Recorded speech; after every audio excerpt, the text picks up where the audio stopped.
Hello Mickaël, Salut. je suis ravi de te retrouver dans cette vidéo. Même si tu es tout seul et tu n'es pas accompagné de Delphine, ta femme qui t'accompagne dans cette aventure. Je suis ravi de parler de ton expérience, de ton parcours d'investisseur immobilier qui est très intéressant. Je suis sûr que tu vas pouvoir apporter énormément de valeur aux personnes qui s'intéressent à gagner de l'argent grâce à l'immobilier dès le premier jour de location. Donc un grand merci pour prendre le temps pour nous partager tes retours. Avec plaisir. Mickaël, j'ai hâte de rentrer dans le sujet. Est-ce que déjà tu peux commencer par te présenter ou vous présenter? Parce que vraiment, j'insiste, tu n'investis pas tout seul, vous investissez en couple. J'aurais adoré avoir Delphine, c'était pas possible. Mais est-ce que tu peux vous présenter? Oui, tout à fait. Bon, voilà, je suis donc en couple avec Delphine. On a 3 enfants. J'ai 47 ans, elle en a 45. Euh, Tout ce projet vient vraiment de Delphine, qui s'est intéressée la première à quelques vidéos qu'on a trouvées sur toi d'Internet, des vidéos un peu promotionnelles et qui ont bien accroché. Elle a vraiment fouillé, fouillé, fouillé, et elle a tellement fouillé loin que bah, voilà, aujourd'hui, nous sommes des investisseurs et aujourd'hui plutôt contents. Ok. Du coup, vous êtes dans quelle région, dans quel secteur? Vous faites quoi dans la vie? Alors, on habite au-dessus de Paris, à côté de Rouen, Évreux, à côté de Louviers surtout, principalement. Donc 120, 125 km 125 km de Paris. Ok. du centre de Paris, tout à fait. Moi, je suis responsable informatique et mon épouse, elle est ADV dans une société qui vend dans l'emballage alimentaire. Ok, donc administratif des ventes. Oui, c'est Et ça. vous avez la particularité, je le sais, vous travaillez de la maison, donc pas de galère de transport comme pour venir à Paris. Comme pour venir à Paris, non, on a un C'est kilomètre. deux fois qu'on se retrouve du coup à Paris. Vous êtes venu quand vous avez commencé le programme. Oui. C'était quand Novembre, je crois. C'était novembre 2022. C'est ça. Une première fois à Paris, une rencontre. Oui. Et là, du coup, on n'est même pas un an plus tard. Oui. Le projet est pratiquement fini. Il sera Bien fini d'ici avancé. la fin de l'année. Oui. Et du coup, vous revenez à Paris. Oui. Ça a été assez compliqué pour venir, mais on est content de se retrouver. Tout à fait. Un vrai plaisir. Est-ce que, du coup, tu peux nous parler un petit peu de votre patrimoine immobilier? D'accord. Aujourd'hui, on est propriétaire d'une maison à Andé, une maison principale qui est notre résidence principale, et au niveau immobilier, on n'a que ça aujourd'hui. Ok, donc une résidence principale d'une valeur. On l'a acheté 325 000 euros 300 000. il y a 6-7 ans. Ok. Donc pas d'autres biens, pas d'autres crédits, des revenus stables Oui. qui donc vous permettent de lever de la dette et de vous endetter. Oui. Justement, comment est-ce que vous êtes arrivé à avoir envie justement d'investir dans l'immobilier? Pourquoi avez-vous choisi l'immobilier? Est-ce que vous avez étudié d'autres solutions telles que je sais pas, la bourse, l'entrepreneuriat, d'autres sources de revenus additionnelles? Oui, tout à fait. Mais en fait, pourquoi c'est assez simple. En fait, avec l'actualité, en plus, on voit les retraites qui vont de plus en plus loin. On se voit absolument pas travailler jusqu'à 67 ans. C'est quelque chose qu'on veut vraiment. 67 ans aujourd'hui, peut-être que aujourd'hui, d'ici là, peut-être que ça va aller mieux, mais peut-être pire. Moi, je pas mieux, mais je doute. Pire, 70 ans, je le vois venir. C'est ça. Et nous, on s'y voit pas du tout. Comme tout le monde d'ailleurs. Mais bon, au lieu de dire on s'y voit pas et ne rien faire, on a essayé de trouver des solutions.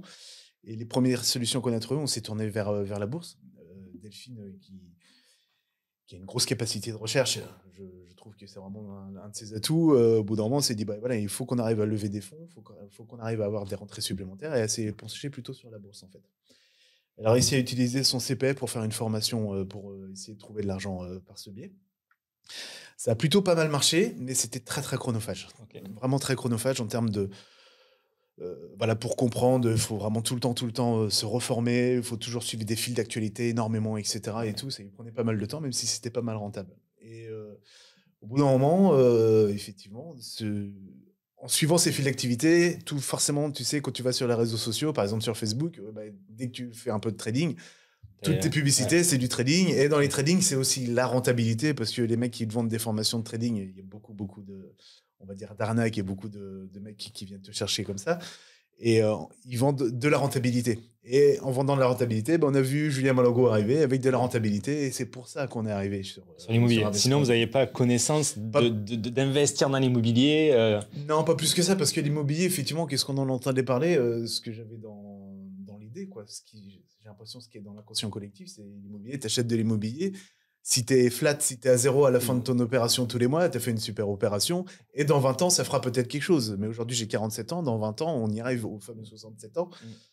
C'était pas vraiment. Donc là, en gros, vous avez pris une petite douche froide, vous avez compris que vous pouvez gagner de l'argent dès le premier jour de location, non pas dans 20 ans à la fin du crédit, avec l'immobilier. Et vous êtes, deuxième effet qui se coule, vous avez compris que vous n'étiez pas obligé de placer de l'argent comme c'était le cas avec la bourse, mais plutôt d'aller emprunter de l'argent qui va être remboursé par les locataires et qui, en plus, du coup, vous laisserait du cash flow positif tous les mois. C'est ça, exactement. Donc là, vous avez redécouvert la vie, quoi.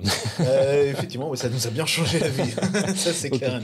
Donc, du coup, vous éliminez, si je comprends bien, les autres formes de revenus passifs qui peuvent être et vous décidez de vous lancer dans l'immobilier. Du coup, à l'époque, vous dites, OK, si vous ne voulez pas travailler jusqu'à 67 ans, le but, on oublie le reste, vous vous lancez dans l'immobilier. C'est ça, tout à fait. Alors, on n'a pas tout à fait tout lâché, effectivement, au niveau revenu passif, mais on a arrêté vraiment tout ce qui était super chronophage en revenu passif. On est passé sur de la longue durée plutôt que des choses ultra courtes qui peuvent être positives, mais trop chronophages. Qu'est-ce qui se passe après? Donc, la décision de se pencher un petit peu plus sur l'immobilier. Oui, tout à fait. Il a fallu que des films me présentent plusieurs fois les vidéos en insistant un peu, en disant mais viens, regardez, je te jure, c'est intéressant, il y a quelque chose. Et j'ai compris au bout d'un moment, parce qu'elle était due. Et au final, du coup, on voit les vidéos, là, on les regarde vraiment, on comprend la philosophie, parce qu'il y a une philosophie à comprendre. Cette philosophie, on essaye de la travailler un peu, on se déconstruit un petit peu en se disant ce que j'ai déjà entendu, finalement, c'était pas la vérité, il y a peut-être une autre vérité qui est plus sympa. Et celle-ci, on avance, et puis on envoie un mail à un investpreneur, et puis après, la suite arrive, ça devient un peu plus sérieux, et ça accélère après. Ok, d'accord. Donc, décision d'investir dans l'immobilier, vous comprenez du coup quelque part la méthode, la stratégie, comment est-ce qu'on fait pour gagner de l'argent dès le premier jour de location. Vous vous identifiez un petit peu au programme, vous réservez un appel, vous êtes séduit, vous arrivez du coup dans le programme. Comment ça s'est passé?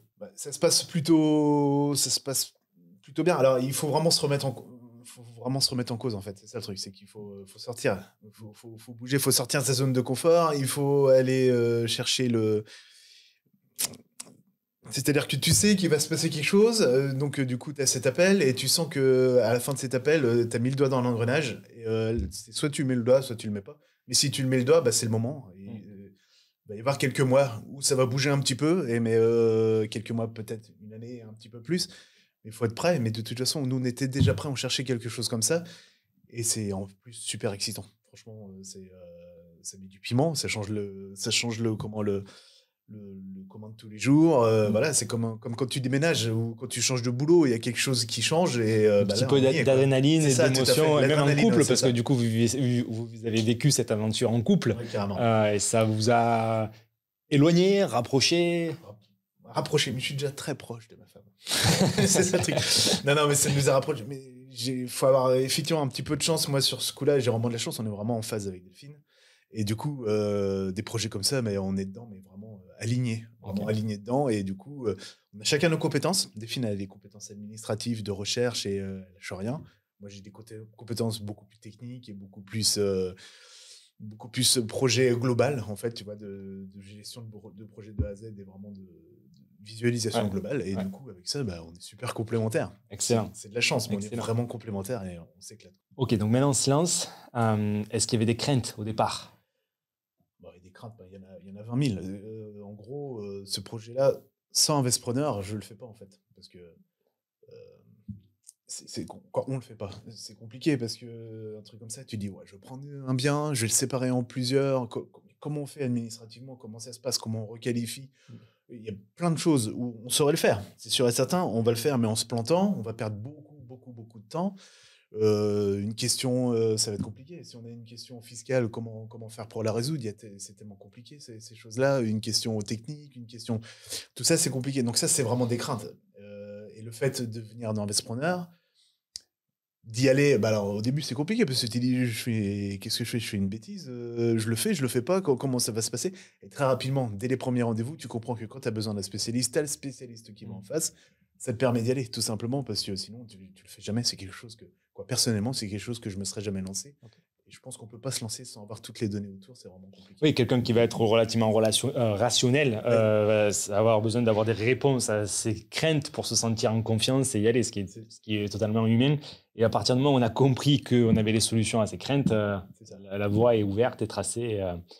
Vous avez fait des erreurs, des fausses bonnes idées, des parties vite C'est certainement plein, effectivement. On a essayé de faire le mieux, mais une des erreurs qui me vient comme ça, je te dirais, ouais, c'était de faire confiance aux banquiers, en fait. D'aller voir les banquiers qui, eux, veulent te vendre leurs produits, te disent que c'est possible. Alors, on ne s'est pas fait jeter. On a été voir 3 banques. On ne s'est jamais fait jeter. Ça, c'était une fois que vous aviez trouvé le projet. Une fois qu'on avait le projet. Ouais, c'est ce qui me revient peut-être pas au début. Effectivement, peut-être il y avait plus de fausses bonnes idées au début. Ça me vient pas là. Mais je te parle de la fausse bonne idée qui me vient à l'esprit, qui est de penser à utiliser son banquier traditionnel quelque part pour aller chercher du financement. Et après, on s'aperçoit que c'est pas forcément la meilleure des choses à faire. Éventuellement, puis de les écouter, de leur faire confiance. Et du coup, ça prend beaucoup de temps. Et au final, tu te rends compte qu'ils t'ont vendu des trucs, mais qui n'étaient même pas possibles. Et puis après, on t'apporte une réponse que toi, pendant le rendez-vous de la banque, tu dis, vu qu'on a bien travaillé avec un entrepreneur, tu arrives et tu dis, non, ça, c'est pas possible. Sur un critère qui me revient pas forcément là, tu dis, mais oui, ça passe, on peut passer largement les 35% de l'endettement, etc. Donc nous, on peut, tout ça. Et 4 semaines après, tu as une réponse, non, c'est pas possible. Pourquoi vous êtes au-dessus de 35% de... on vous l'a dit en face qu'il fallait trouver une autre solution, parce que là, sinon, ça passerait pas. Ah oui, mais je suis désolé, au revoir, bisous. Non. Après, c'est que des personnes, quelque part, on va dire incompétentes, mais il y a les banquiers, les agents immobiliers, les notaires. Malheureusement, on ne peut pas croire tout ce qui est dit. Et tant que ce n'est jamais signé, tant que ce n'est jamais réalisé, là, dans ce métier, dans ce qu'on fait, dans les projets, il y a beaucoup d'incertitudes. Et c'est justement notre savoir-faire qui fait qu'on ne doit pas faire confiance à n'importe qui, à ce qui est dit, et ne pas faire ces erreurs-là et ne pas croire tout ce qui est raconté. Et effectivement, c'est ça la source de principale cause de mauvaises idées. Je me rends compte, je te coupe, excuse-moi, mais ce qui me fait penser aussi que heureusement on arrive et on est aguerri devant le banquier, parce qu'on a eu les rendez-vous de préparation avec notre coach. Et même en étant aguerri, on se rend compte qu'ils peuvent nous dire entre des bêtises en face, et que même si on a beau leur dire, ils nous recommandent. Le mec, il est là, puis il dit, non, si je vous dis que c'est bon, donc tu balayes tout de suite ce que tu avais préparé avec un entrepreneur, et au final, tu te rends compte que non, c'est ce que tu avais appris au début qui était bon, et c'est là-dessus qu'on aurait dû rester mordicus, et on aurait gagné du temps, du coup. C'est ça qui est fou. Ok. Du coup, aujourd'hui, vous en êtes où? Comment ça se passe? Aujourd'hui, on en est dans la phase des travaux. La préparation du chantier a été faite, parce que du coup, j'ai pris un bien où il y avait pas mal de préparation de chantier à faire, de démolition, etc. Okay. Et j'en suis dans la phase où les premiers artisans vont arriver, notamment pour poser le plaquiste va arriver pour faire les murs. Donc, vous avez acheté quoi, où et à quel prix? On a acheté un bien à Louviers, du coup, au nord de Paris, à un petit 125, 130 km de Paris. Vous avez acheté dans la ville dans laquelle vous habitez? À côté, à 8-10 km de là où on habite. On a fait notre étude de marché. Qu'on a fait très sérieusement d'ailleurs, et ça, je pense qu'il faut vraiment ne pas louper ce coche-là. On l'a fait très sérieusement et on a eu de la chance. La ville qui apparaissait autour de chez nous, une des villes qui apparaissait était celle qui était autour de chez nous. Donc là, je vous donne toute une procédure pour trouver la ville la plus proche de chez vous, la moins chère, et celle dont les loyers sont les plus élevés en location longue durée, avec du potentiel en courte durée pour tout vérifier. Et vous tombez à 8 km de chez vous. Exact. Et c'est magnifique. Ça, c'est génial. C'est magnifique. Ok, donc ça, c'est génial. Donc on achète une maison ici, on achète une maison de 110 mètres carrés, avec un bâtiment en face réhabilitable, du coup, ce qui porte le projet à 147 mètres carrés. Et dedans, je fais 5 biens, du coup. On a acheté cette maison 178 000 €. Ok. Avec 5 garages, je ne t'ai pas dit aussi, il y a 5 garages dans ce bien. Et du coup, 178 000 €. Et là, j'ai prévu dessus 120 000 € de travaux, mais c'est hyper variable. Je me rends compte que là, pour l'instant, je ne suis pas encore très précis sur le montant total des travaux. Ok, dans le sens où tu as emprunté plus que le nécessaire, dans le sens où tu peux en faire une petite partie puisque tu es à côté et que ça te plaît, si j'ai bien compris, pour faire des économies, pour faciliter les choses. Tout à fait. Mais c'est comme tout, on fait toutes les prévisions, on les fait pessimistes. Oui, tous les cas. tout à fait. Après, on n'a que des bonnes surprises, mais il vaut mieux faire les prévisions pessimistes en disant, si jamais je me casse j'ai prévu de faire de faire des travaux, mais si jamais je me plante, demain je me casse la cheville ou n'importe quoi, je peux pas faire les travaux. Il faut que ça puisse passer quand même dans le projet. Ça, c'est clair. Alors, du coup, en termes de chiffres et de rentabilité, le coût total, montant des loyers en location longue durée, est-ce qu'il y a de la courte durée, combien d'appartements, quel montant de cash flow? D'accord. Alors, aujourd'hui, donc ces valeurs arrêtées aujourd'hui en restant pessimiste et avec les travaux qu'on a prévus. Donc j'ai 5, ça fait 5 logements. Dans le principe, je vais mettre les 5 logements en longue durée. Quoi, je préférais plutôt mettre 3 logements en longue durée et 2 en courte durée. Mais j'ai fait mes prévisions sur que des longues durées. Comme ça, ce sera que de la bonne surprise derrière. Ça devrait sortir. Là, en termes de rentabilité brute, on est autour de 9,8%. Et en renta nette, on était à 7 j'ai pas encore les chiffres, excuse-moi, mais on était à 7%, 7 et quelques pourcents en renta nette. Ce qui faisait un cash flow, aux dernières nouvelles de notre tableau, à 720 euros. En location longue durée. Oui. Et là, du coup, vu la localisation, voilà, et les estimations, si on en met 2, comme tu dis, en location courte durée, ça va facilement monter au-dessus des 1 500 euros net par mois. Qu'est-ce que ça va changer? Qu'est-ce que ça va vous apporter par rapport à l'objectif initial, du coup, qui était quand même de se construire cette sécurité, d'avancer, enfin de sécuriser l'âge de la retraite, éventuellement ne pas avoir à travailler jusqu'à 72 ans. Comment ça va? C'est quoi la... C'est pas ça. C'est comment on voit ça? C'est que je pense que c'est le minimum. J'ai 47 ans. On a notre couple à autour de 45 ans. Je pense que c'est le bon moment et c'est limite trop tard. C'est mon avis. Après, je me trompe peut-être, mais même vis-à-vis des emprunts, etc., je pense que c'est limite trop tard. Mais en ayant laissé cette machine aujourd'hui, on espère bien maintenant en faire un deuxième dans la foulée et un troisième éventuellement. Et si un par enfant, très bien. C'est ça, un par enfant. Et c'est ce qui va permettre effectivement de voir la vie beaucoup plus sereinement et d'en profiter, tout simplement, parce qu'on n'a pas bossé toute notre vie pour pas en profiter à la fin. Alors peut-être pas rouler sur l'opulence, ce serait vraiment le top, rouler sur l'opulence, mais au moins se dire, voilà, c'est pas la retraite qui va nous faire quelque chose et peut-être qu'éventuellement la retraite pourrait être un bonus. Et si la retraite était un bonus, je pense qu'on aurait tout gagné, je pense. En tout cas, de bien partir pour, parce que là, du coup, si ça va aller chiffrer 1 500 euros de cash flow, alors c'est sûr, vous n'allez pas vous arrêter de travailler du jour au lendemain, mais ça ouvre la porte à en faire une deuxième. Oui. Voilà. Puis après, si on refait encore 1 500 euros, de suite, les choses sont quand même différentes. Vous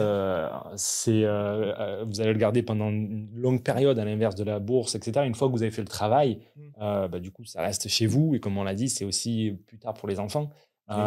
Qui eux aussi pourront en profiter et partir de la vie avec déjà du bagage et des choses en place et des revenus actifs. C'est clair, tout à fait. Et donc cette aventure s'est déroulée comme prévu ou tu as eu des challenges? C'est pas déroulé comme prévu. C'est ça qui est excitant, c'est ça qui est top en fait. Non, je pense pas que ça puisse se dérouler comme prévu. Nous, du coup, on a pris un bien.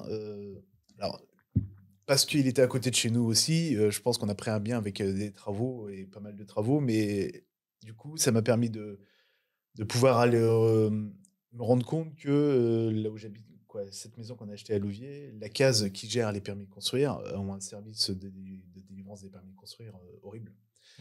Pas joignable. Parce que du coup, vous êtes sur un projet avec permis de construire. Avec permis de construire. Pour quelle raison? Pour quelle raison? Parce que du coup, on relocalise, comment on dit? Changer la destination? On change la destination, effectivement, du bâtiment en un T2 réhabilitable, du coup, habitable. Qui aujourd'hui, c'est un... Aujourd'hui, c'est un bâtiment. C'est un bâtiment, tout simplement. Oui, du coup, il faut changer la toiture. Donc, on change la toiture et on change cette destination. Donc déjà, ça fait 2 demandes, permis de construire, plus les fenêtres de l'étage du bâtiment principal. Voilà, ça suffisait. Et aussi, un petit truc un peu plus technique aussi, là où j'ai acheté, on est en zone inondable. Et du coup, en zone inondable, il a fallu que j'investisse un géomètre qui passe pendant que j'ai signé le compromis, en fait, avant d'aller jusqu'au bout, parce que c'est une des clauses que j'avais mis pour annuler la vente, parce qu'il fallait qu'on soit au-dessus d'un certain seuil, et le géomètre a validé qu'on était au-dessus d'un certain seuil. Et ça, je l'ai fait gérer aussi par mon architecte. Comme ça, j'étais sûr de A à Z pour la délivrance du permis de construire. Mais le permis de construire n'est pas passé comme... Donc même avec un architecte, il y a eu du retard, ça a été refusé. C'est le truc de fou, c'est que comme tu dis dans tes formations, aujourd'hui, le permis de construire, tu le demandes. Et il y a 3 mois pour être accepté. Et qui ne dit consent, si au bout des 3 mois, tu n'as rien, bah, c'est accepté et au revoir, quoi. Sauf que nous, on l'a déposé. On était quand même plutôt sûr avec l'architecte que ça allait passer. Et la veille, je dis bien la veille, hein, la veille du jour J où qui ne dit consent, la veille du jour J, on a reçu un mail refus. Et refus, c'est même pas d'habitude, mon architecte me dit j'ai l'habitude de discuter avec eux, je sais qu'en ce moment ils sont débordés, mais si jamais il y a un souci, on reçoit un mail, il faut justifier. Pièce complémentaire. Pièce complémentaire, tout à fait. Et là, du coup, on reçoit à la veille un stop de chez Stop. J'étais dingue. J'étais vraiment dingue. J'ai appelé le téléphone, j'ai pris mon téléphone, j'ai appelé partout. J'ai voulu tomber vraiment sur le mec qui m'avait dit le stop, il me fallait à la raison. J'ai réussi à avoir le mec en ligne. Et le mec en ligne, il me dit on est vraiment, vraiment à la bourre. On a eu des consignes, on est vraiment désolé. On ne peut plus ne pas dire stop, en fait. On ne peut plus laisser passer à cause du temps. Ce qui fait que quand je vois que tous les jours, je prends des permis de construire qui arrivent, je les regarde, je les lis en diagonale. Il me dit, je les lis en diagonale. S'il y a quelque chose qui ne me va pas, pouf, je fais stop et c'est fini. Mais c'est un stop qu'il faut recommencer derrière, en fait. Et moi, en fait, j'ai 5 garages pour 5 logements. Il en fallait 7. Je pourrais expliquer, c'est un peu plus technique. Si il y avait besoin, je pourrais expliquer pourquoi. Mais du coup, sur le PLU, où il demande. Ouais, c'est ça. C'est parce que j'ai des logements qui donnent sur la rue et des logements qui donnent pas forcément sur la rue. Ceux qui donnent sur la rue ont besoin de 2 places de conduire, même pour un studio, ce qui est complètement fou. C'est clair. Mais c'est comme ça. Et du coup, le stop est tombé. Du coup, le mec, j'ai eu au téléphone. Je fais, ouais, mais vous vous rendez compte les conséquences et tout ça et tout. Je fais, bah, comment on fait Parce que du coup, je l'ai au téléphone. On regarde ensemble le plan de masse, lui, chacun de notre côté et tout. J'ai fait regarder sur le plan de masse. Là, vous me disiez, j'ai 2 places de parking supplémentaires. Je peux les mettre, mais easy, quoi. Il me fait, oui, c'est sûr. J'étais fou. Il me dit, oui. Donc, du coup, qu'est-ce qui se passe Il fait, bah, écoutez, vous me le passez. Je fais, bah non, c'est fini, il faut recommencer, il faut refaire une nouvelle demande. Et repasser par les 12 services, parce qu'un permis de construire passe par 12 services différents, la prévention de la mairie et tout ça, la voirie, les DF, machin, un truc et tout. Et au final, bah, il a refait une demande de permis de construire en me promettant que cette fois-ci, il l'accepterait dès qu'il verrait et que ce serait un peu plus rapide. Et du coup, il a mis que 2 mois et demi, le deuxième permis de construire a tombé à la place de 3 mois. Mais ça retarde quand même 3 mois. En attendant, le vendeur, lui, du coup, il brûle d'impatience. C'est ça, tout à fait. Sur le moment, en réalité, ça peut être très frustrant de se voir ce permis refusé, mais dans la réalité des faits, pratiquement 12 mois plus tard, avec 3 mois perdus, vous allez encaisser le cash flow, le capital qui va se rembourser. C'est quand même tout à fait exceptionnel. Surtout, excuse-moi, vas-y. Non, après, c'est sûr que le permis de construire, c'est pas le genre de projet qu'on va vraiment mettre en avant. On va autant que possible éviter les permis de construire pour ces raisons-là. Pour ces raisons-là. Et encore, en plus, vous avez fait le choix de ne pas y aller tout seul, parce que là, potentiellement, vous auriez eu plusieurs refus, et vous avez fait le choix de vous entourer d'un architecte qui, lui, va faire les plans, les déposes, etc., parler, du coup, au service en question le même langage. Et malgré ça, pour d'autres raisons, comme tu l'as expliqué, des raisons plus gestion de calendrier et de charge de travail, ils se permettent de refuser les choses. C'est incroyable. Oui, c'est incroyable. C'est la réalité, je peux le tester. C'est sûr. Bon, heureusement, ça finit bien. Et effectivement, la preuve en est que c'est comme pour tout. Quand du coup, on n'aime pas la réponse qu'on nous donne, il ne faut pas baisser les bras, continuer à mettre le pied dans la porte. Quand vous savez que vous avez raison, qu'il y a des solutions, il ne faut pas se laisser abattre, il ne faut pas se laisser diriger et du coup aller au bout du truc et prendre des armes et aller montrer le pourquoi du comment, pourquoi est-ce que c'est, poser les questions, trouver des solutions, argumenter et au final ça se fait. Oui, c'est ça. Et j'ai aussi du coup au sujet de ce permis de construire, du coup vu que ça a retardé de 3 mois, on a les dames à qui on a acheté cette maison, c'était deux dames de 70 ans qui vendaient la maison de leur maman qui venait de partir dans une maison de retraite en fait. Et ces dames-là elles se sont impatientées à la fin. Ce qui fait qu'au lieu d'attendre notre permis de construire, elles nous ont dit à la fin, écoutez, si vous ne voulez pas acheter, vous achetez pas. Nous, on remet la maison en vente parce qu'on a envie de la vendre. Et du coup, moi, la clause... excuse-moi, j'ai un trou de mémoire. Suspensive. La clause suspensive de vente de la maison qui était liée au permis de construire, il a fallu que je la prenne à mon compte. En fait. Ah oui. C'est-à-dire que j'ai dit, écoutez, on l'achète quand même. J'ai pas reçu mon permis de construire, mais je l'achète quand même. On continue et on l'achète plus tôt parce que vous avez besoin de votre argent. Mais ce qui fait que on a pris un sacré risque quand même, parce que là, quand j'ai eu ce mec de l'urbanisme qui m'a dit oui, je vous promets, ça passera. C'est lui qui se pète une cheville entre deux et que c'est quelqu'un d'autre qui reprend le dossier, qui regarde et qui voit quelque chose qui ne va pas et qui dit non, le T2 que vous voulez réaménager, vous ne pouvez pas le passer en habitation. Là, le projet, il est plus du tout Ouais. pareil à la fin. Du coup, c'est rebelote avec le gars, regardez le cadastre, etc. Et expliquer les places, mais libre interprétation, son jouet, etc. Il n'y a jamais de projet parfait, c'est clair. Il y a toujours des forces, faiblesses, avantages, inconvénients, des problèmes. C'est sûr. Et derrière, la force d'un projet qui marche, c'est Oui. la flexibilité, l'adaptabilité et la force de persuasion pour aller au bout du truc. C'est ça. Et là, c'est tout le mérite qui vous revient d'avoir su prendre ce petit risque Oui. qui était, entre guillemets, contrôlé d'une certaine manière, même s'il n'était pas à 100% sécurisé. En tout cas, vous avez réussi à sortir de votre zone de confort et à aller au bout du truc pour aujourd'hui arriver à ce beau résultat. Oui, c'est ça, tout à fait. Est-ce que de notre côté, il y a eu une petite anecdote ou des anecdotes qui ont rendu les choses alors, soit compliquées, soit hilarantes, soit il y en a une, surprenantes? Je pense qu'il y en a une, on peut en rire aujourd'hui, mais j'étais pas forcément. Je riais pas forcément le jour même, en fait. Et qui aura surtout comme moralité qu'il faut surtout ne pas faire confiance à aucun professionnel qu'on a en face de soi. Il faut effectivement les écouter, il faut les juger, il faut savoir ce qu'ils font, mais on ne peut pas faire 100% confiance à n'importe qui. Jamais. Il faut toujours s'assurer des choses. C'est plutôt au niveau travaux, parce que j'ai fait un peu de travaux, j'ai fait la préparation du chantier en fait. Préparation du chantier qui était quand même balèze. Il fallait décoller toutes les moquettes, enlever toute la colle des moquettes, les papiers peints, il fallait démonter 2 cheminées, quoi. C'est un truc. Déchetterie. Déchetterie, 8000 tours de déchetterie, des murs à faire tomber, tout ça. Voilà, il y avait du boulot. Et dans ce boulot, il y avait.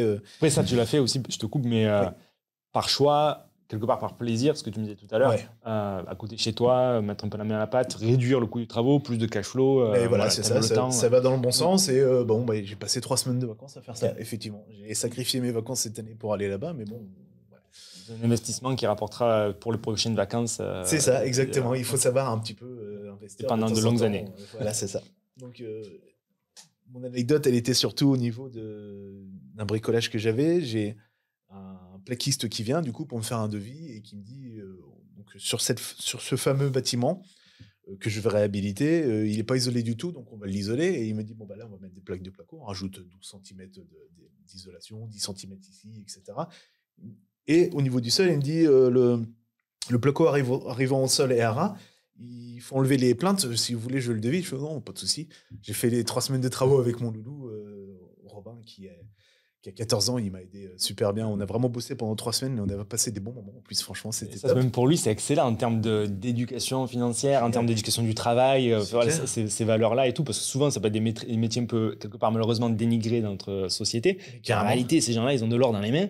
Et là, donner ces valeurs, c'est génial à ses enfants et passer ces moments avec lui, ça doit être génial. Là, aujourd'hui, Robin, il rentre dans une maison. On veut dire qu'il a un œil, mais laisse tomber. Ça 14 ans, c'est dingue.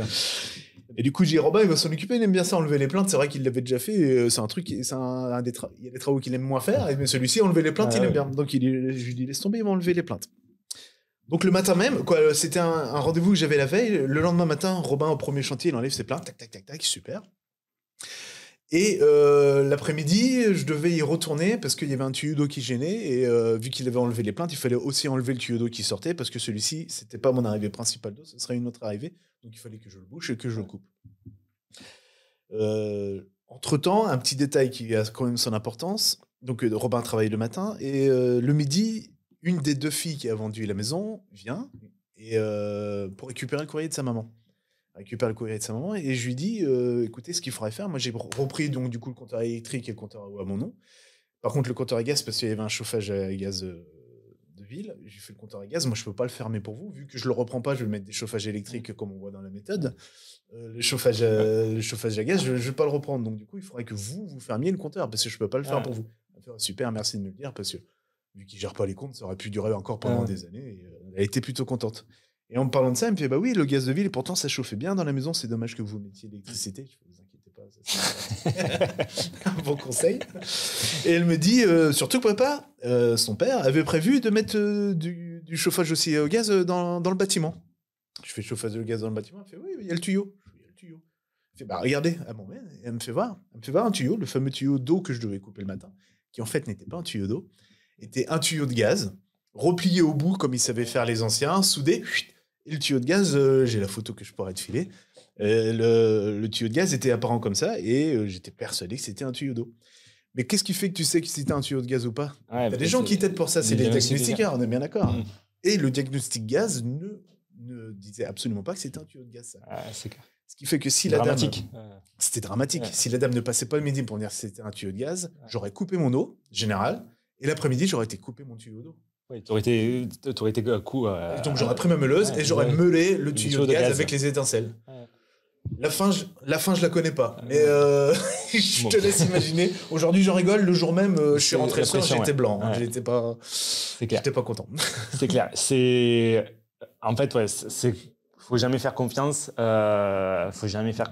Et il y a toujours une part de risque. Les choses finissent bien. Oui. Les choses finissent bien. Ça aurait pu être effectivement beaucoup plus compliqué.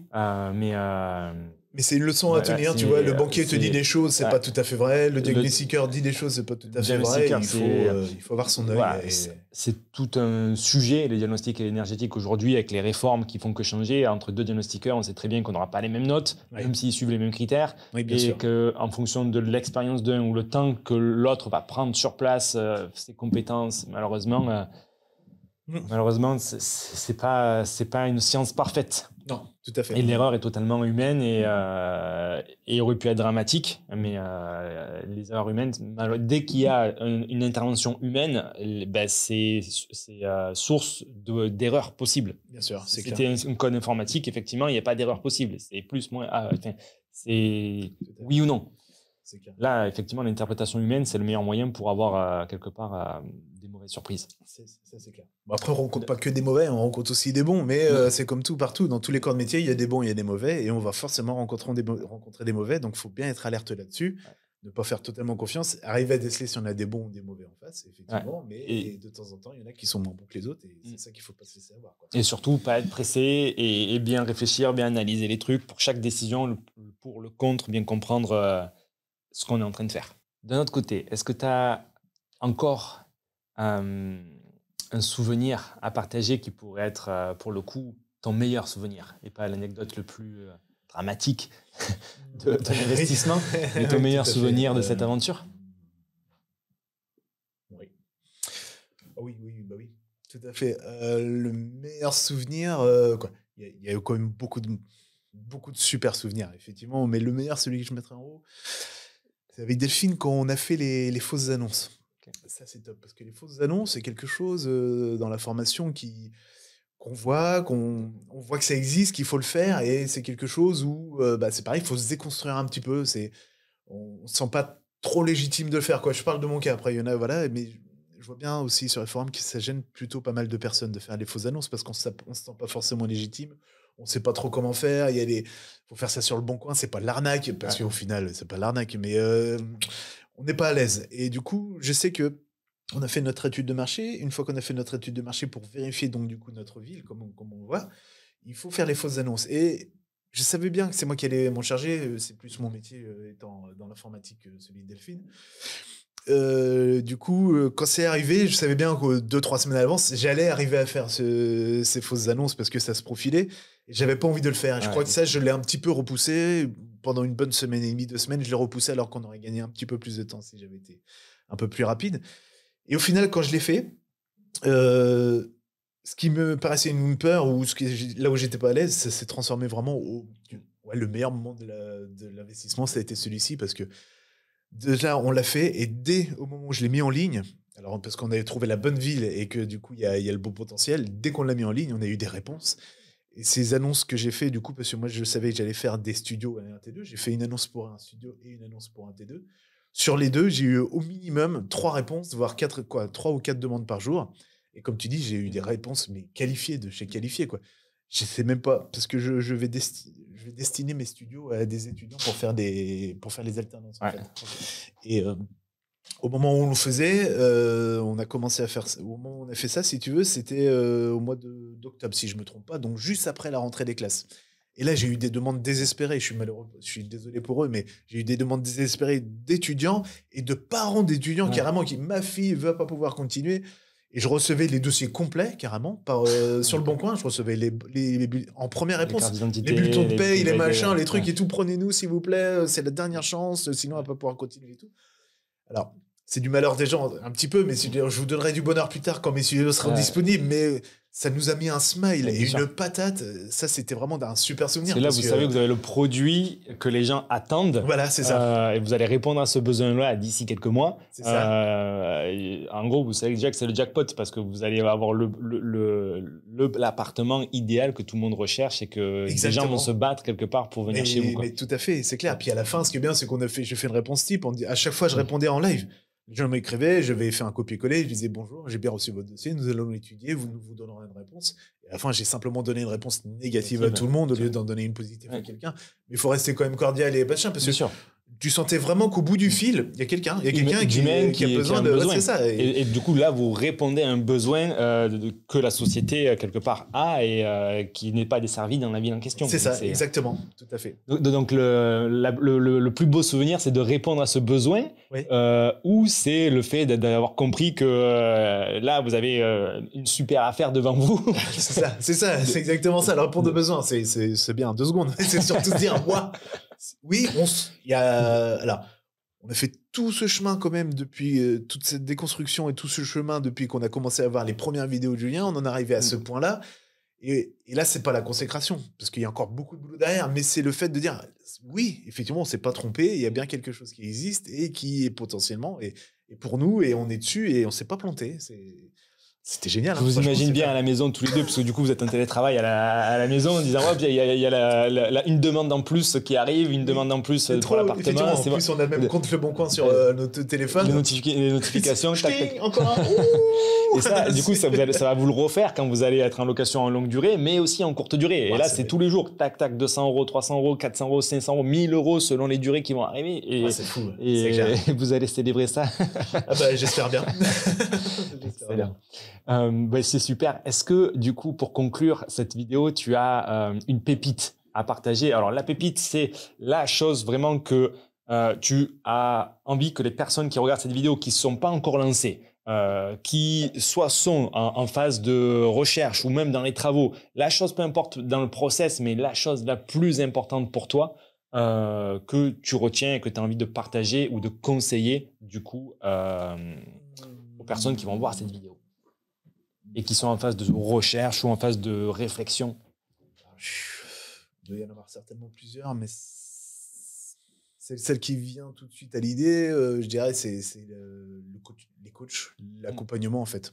Je pense que c'est la pépite du projet, c'est ça, c'est se dire que tu n'es pas tout seul et que les erreurs que potentiellement tu pourrais faire en prenant une décision ou en ne sachant pas comment faire, les autres l'ont fait pour toi avant. Investpreneur a fait des erreurs parce que vous n'êtes pas devin non plus. Non, bien sûr. Je pense que toute l'équipe, vous avez tous fait les erreurs avant de savoir que c'était pas l'erreur ou avant d'avoir un coup de chance dès le début et un peu de jugeote. Mais il y a des erreurs à pas reproduire et du coup, le fait, nous, à chaque fois qu'on a une interrogation en disant si je fais ça, je fais une erreur ou pas, ou est-ce que c'est la bonne façon de faire, un petit rendez-vous, une demi-heure, en une demi-heure, c'est bâclé. Si jamais le coach en face, il n'a pas la réponse, ce qui arrive, hein, ça c'est clair, vous n'avez pas toutes les réponses, mais quand il n'y a pas la réponse, on le sait. J'ai pas les réponses, attends, je me renseigne, t'inquiète pas, tu vas l'avoir la réponse. Et là, on peut se fier dessus. Et ça, je pense qu'au niveau de la pépite, c'est énorme. Parce qu'effectivement, la formation Investpreneur a un coût, c'est pas gratuit, c'est normal, mais quand tu réfléchis, si jamais tu devais, pendant toi, ta construction, si jamais tu voulais te parer un petit peu de problèmes, si à chaque fois tu devais aller voir un avocat, si jamais tu devais voir un fiscaliste, tu devais aller voir un spécialiste en décoration, tu devais aller voir un spécialiste en financement, etc. Les plans, et ça te coûte combien? Va voir un avocat aujourd'hui, à moins d'être assis devant son bureau et puis pour qu'il te réponde, à moins de 300 €, il se passe pas grand-chose. Encore, il faut avoir un avocat compétent sur le sujet, qui est disponible. Enfin, d'accord. C'est complexe. Donc, du coup, ça, je pense qu'effectivement, quand tu as compris ça, et quand tu as compris qu'effectivement, le tarif de la formation que tu prends, il va être remboursé rapidement, parce que les erreurs que tu peux faire, justement, en ayant les mauvais conseils, ça te retarde. Ces erreurs-là vont te retarder de quelques semaines, voire quelques mois, ou de quelques milliers d'euros, de dizaines de milliers d'euros, parce que tu t'es planté, parce qu'il faut recommencer, ou n'importe quoi. Quand tu as compris ça, je pense que le niveau de la pépite, je pense qu'il est là, au niveau du conseil. Je dirais ça. Écoute, c'est enregistré.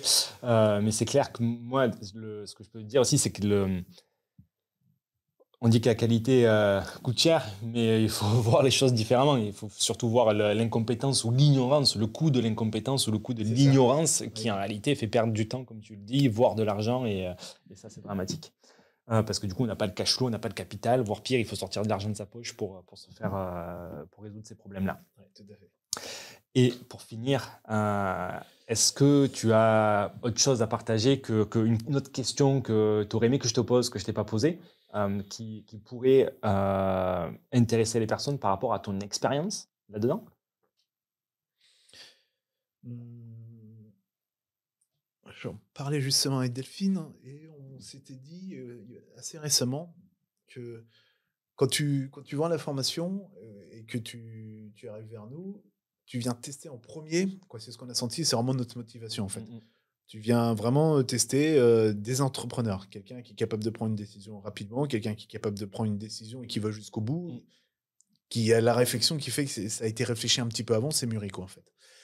Ça, je pense que c'est ce qu'il faut vraiment déceler chez des personnes comme nous qui veulent faire ces projets, parce que ça me paraît vraiment très important. Il y a une deuxième notion, je pense, qui serait intéressante, c'est d'aller peut-être, ça va pas être facile, mais d'aller checker peut-être un peu plus s'il y a une réception technique derrière, en fait. C'est-à-dire que Mm. si dans la personne que tu vas checker ou le couple que tu vas aller voir, si dans au moins un des deux ou cette personne-là, il y a au moins une appétence légèrement Bien technique sûr. et au moins quelque chose qui fait que parce qu'il y aura forcément de la communication technique derrière. Fais des travaux, donc Ouais, effectivement, il faut comprendre un minimum. Alors, faut pas être un boss en Mm. travaux, effectivement, faut pas être capable de tout faire tout seul et tout ça, mais Ouais.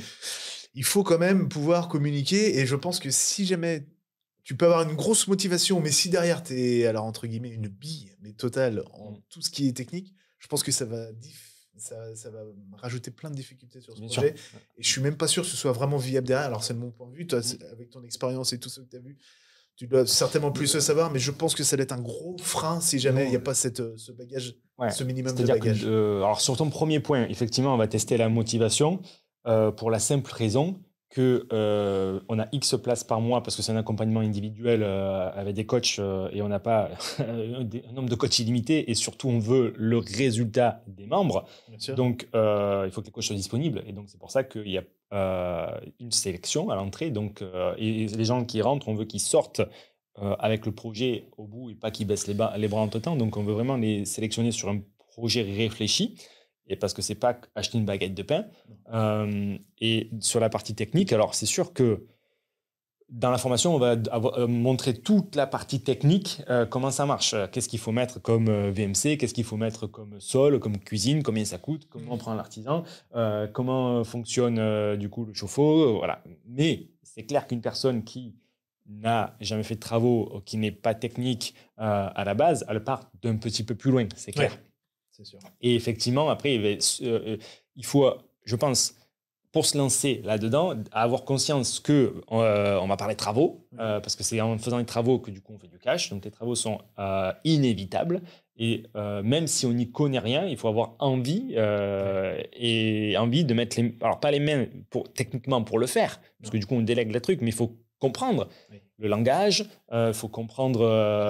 Voilà, sinon, effectivement, les artisans, c'est un peu les professionnels qu'on disait tout à l'heure. Autant le banquier, le notaire, le diagnostiqueur, ils peuvent vous amener là où ils veulent. L'artisan, c'est le premier à le faire. Oui, bien sûr. C'est pour ça que derrière, on vous a donné la théorie pour comprendre de quoi il vous parle et comprendre la réalité de la chose. Mais derrière, il faut une certaine appétence, curiosité, envie de la comprendre, cette technicité. Parce que voilà, investir dans l'immobilier, si vous n'avez pas envie de comprendre un petit peu les travaux, la technique et tout, c'est une grosse erreur. Parce qu'effectivement, il va avoir de la technique. Et effectivement, on voit certaines personnes qu'on a au téléphone qui disent qu'ils veulent le résultat sans passer par le processus et sans mettre les mains un petit peu dans le cambouis. Encore une fois, on ne va pas faire les travaux, mais il faut quand même mettre les mains dans le cambouis.